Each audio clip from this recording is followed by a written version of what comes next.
back to hell. But For sure. we're here to talk about something that is so amazing, and that is making marriages last, marriages and relationships. Because, and you've probably seen this, right? Like so many people online, they're like, oh my God, I can't make it work. We're all the good men, we're all the good women. My city has nobody, even though there's a population of 200 million or 2 million, sorry. So, do me a favor, Melissa. Let's jump right into this. Introduce yourself, tell my audience a little bit about who you are, and of course, where they can find you.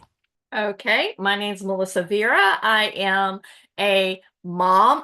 First of all, I'm a wife. I'm a mom of three beautiful, beautiful girls. I have one amazing son-in-law, one future son-in-law.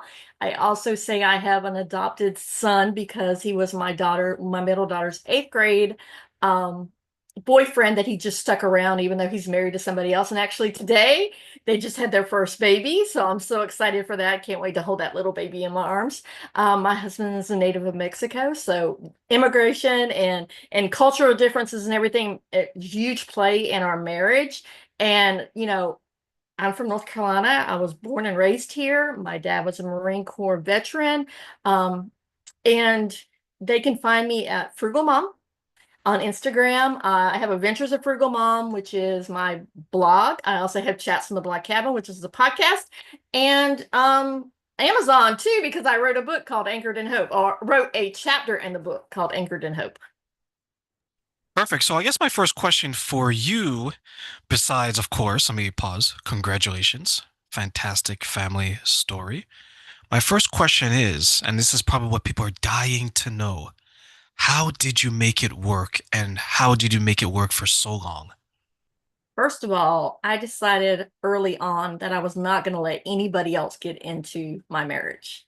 Um, I grew up in a family where they were like to be in everybody else's business. And I'm like, nope, cannot do that. Because when you start letting outside influences get into your marriage or in your relationship, that's when the problems start occurring. It's like you look at something and people say, oh, well, he's doing this, this, and this. And you're like, no, if it's okay with me doing it, then you shouldn't have a problem with it. And when you start listening to outside voices, that's when you start getting doubts in your mind. And I'm not saying that marriage is perfect because our marriage definitely isn't perfect. There's been some times I just like want to strangle them. And there's sometimes I love them to death. Every relationship's like that. But you have to work at it and you have to take the good with the bad.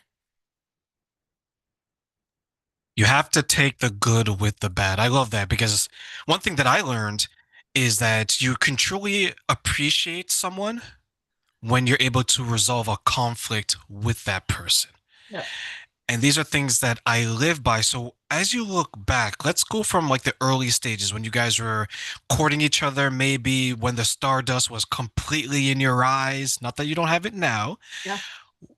Looking back, what do you think are some of the obstacles that the two of you had to overcome, maybe individually and together? Well, first of all, one of the biggest obstacles is my husband, like I said, is a native of Mexico. So I'm a white woman from the South. So it's hard. You don't see a lot of interrelational relationships when I was growing up. So it was very hard. That right there was like a strike. The second of all, I got pregnant before we got married. We met each other in May. We were engaged in December. In January, I found out I was pregnant. And so it was like one of those Hallmark movies, I say Hallmark moments, when they meet love at first sight thing. I always thought that, but that's how it happened with us. So we had to overcome that. We were parents early on in our marriage. So basically we couldn't sort of find each other a little bit. So we were more focused on raising our girls. And then once the girls got out, because our oldest daughter will be 30 next month, once they got out of the house, we're like, okay, what happens next? And then you learn you have to kind of reintroduce yourself to each other and kind of make the time, because a lot of marriages nowadays, they don't make the time for each other. They just go daily, day by day by day, and they don't make the time to go out, even if it's to go to the store. When he goes to the store to go get something, and I'll ride with him, and I may not get out and go in the store with him, but I'll ride with him and we'll have conversations with it's just him and I. You've got to make time to be couples.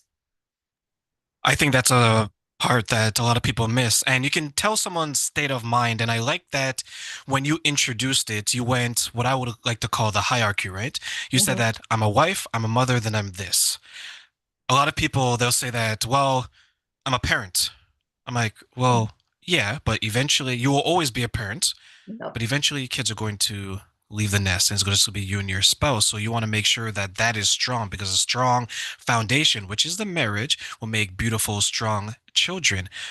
And one thing that I always want to ask people who've had successful relationships for that long, when you look on the outside and you see so many people struggling, what do you think is maybe is missing in their behaviors when it comes to maintaining a long-lasting relationship?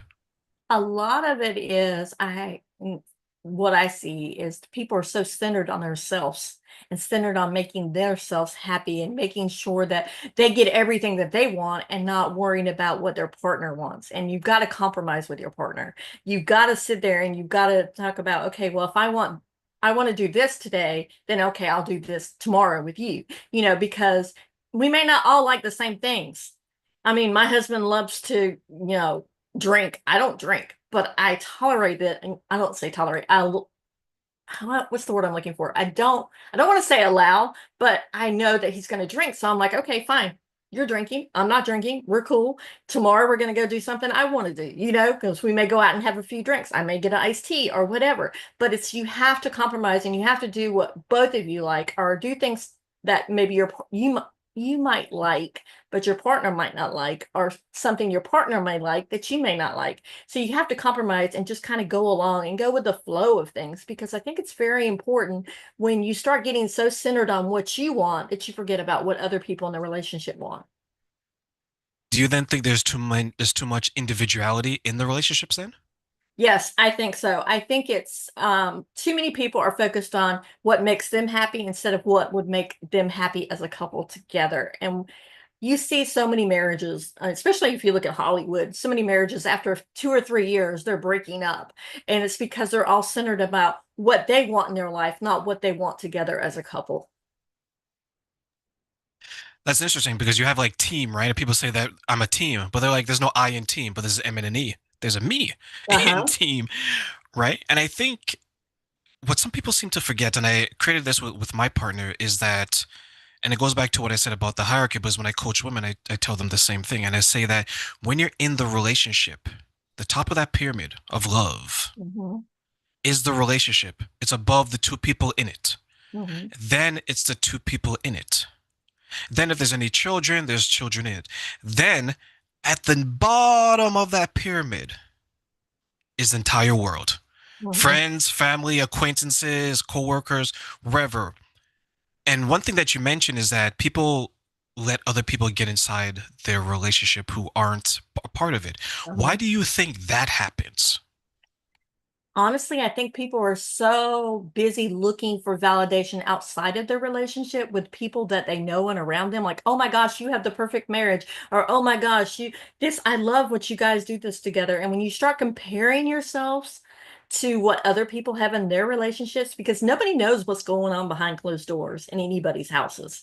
And so until you walk in their shoes, you don't know. So people are so busy comparing, oh, well, that couple goes out and they go out all the time, or that couple goes on amazing vacations, or this or that. I remember a conversation I had with a friend of mine that was talking about, I wish my husband would build me stuff like your husband does for you. And because I'm in my blog cabin right now, my husband helped, do the blog cabin.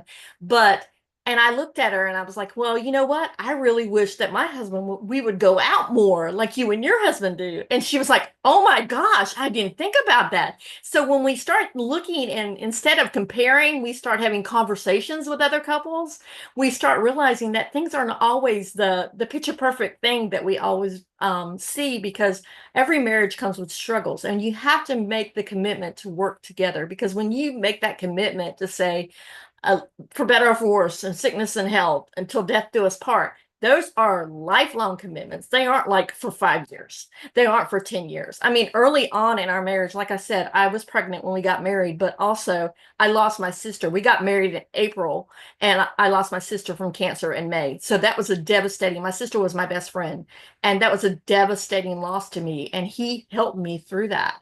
I mean, I could have easily just said, nope, wipe my hands. I'm done. I don't want to be around anybody. I don't want to be in a relationship. But you have to lean on each other through the good and the bad times. It goes back to that rule. I think it's called the Pareto principle, where it's 80-20, where you're in a relationship and 80% of everything that you want is met. Mhm. But that 20%, because you may see it somewhere else, you're like, he doesn't build anything for me, or she doesn't run my back, or Mhm. they don't provide this, right? And then in your mind, you begin to convince yourself that that 20% is actually worth more than the 80%, Yep. You start thinking right? about what you don't have instead of what you do have in your marriage. Yep.